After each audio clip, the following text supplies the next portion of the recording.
I believe that love is the indispensable fuel for us to go on living. Someday, that love may end, or it may never amount to anything. But even if love fades away, even if it's unrequited, you can still hold on to the memory of having loved someone, of having fallen in love with someone, and that's a valuable source of warmth.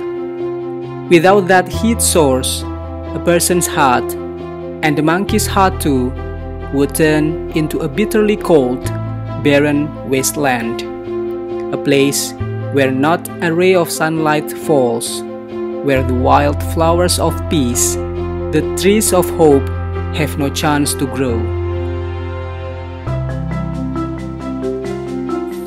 Kelanjutan cerita monyet Shinagawa akhirnya terbit juga. Sejak sequel Shinagawa Monkey jadi topik pembicaraan di akhir tahun 2019, penikmat karya Haruki Murakami begitu menantikan wujud cerpen ini. Hingga di pekan kedua bulan Juni tahun 2020, A Confessions of a Shinagawa Monkey terbit di majalah The New Yorker.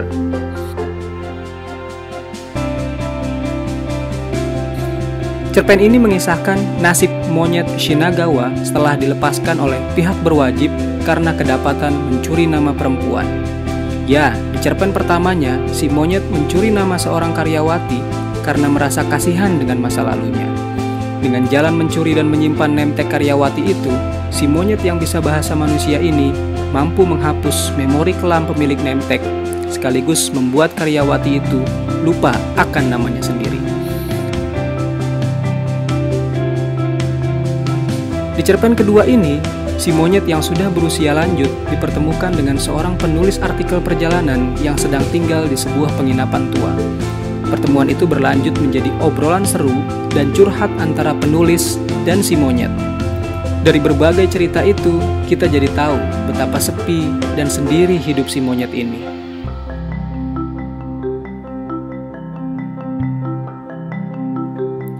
Dan dari curhat itu juga, kita pun jadi tahu motif dibalik hobi si monyet mencuri nama perempuan. Kita juga jadi tahu asal-usul si monyet hingga ia bisa berkomunikasi dengan bahasa manusia. Bahkan kita pun jadi tahu betapa indah, manis, sekaligus menderitanya mencintai seseorang dalam kesendirian dan kesunyian. Membaca cerpen ini, kita bisa memaknainya secara apa adanya, tentang sosok monyet penyendiri yang bisa bahasa manusia dan jatuh cinta kepada sejumlah perempuan dengan cara mencuri nama mereka. Tapi kita juga boleh memaknainya secara simbolis, tentang ide mengenai identitas dan nama, pengalaman kelam di masa lalu, dan keberanian untuk menghadapinya agar terus hidup dengan tetap menjunjung nama dan identitas yang dimiliki. Seperti kata tokoh Mizuki Ozawa Ando di cerpen pertama, "That's my name and that's my life." Dua cerpen mengenai monyet Shinagawa ini semakin menarik karena kita juga diperkenalkan dengan kehidupan Jepang. Di antaranya tentang kekurangan jumlah angkatan kerja, tingginya angka kasus bunuh diri, dan kekerasan pada anak, kebiasaan minum-minum sambil makan snack, dan kesenangan untuk hidup sendirian dan menikmati cinta tanpa pasangan. Seperti kata monyet Shinagawa saat curhat kepada penulis artikel perjalanan, "A platonic love is also the ultimate form of loneliness. Like two sides of a coin, the two extremes are stuck together and can never be separated." A Shinagawa Monkey.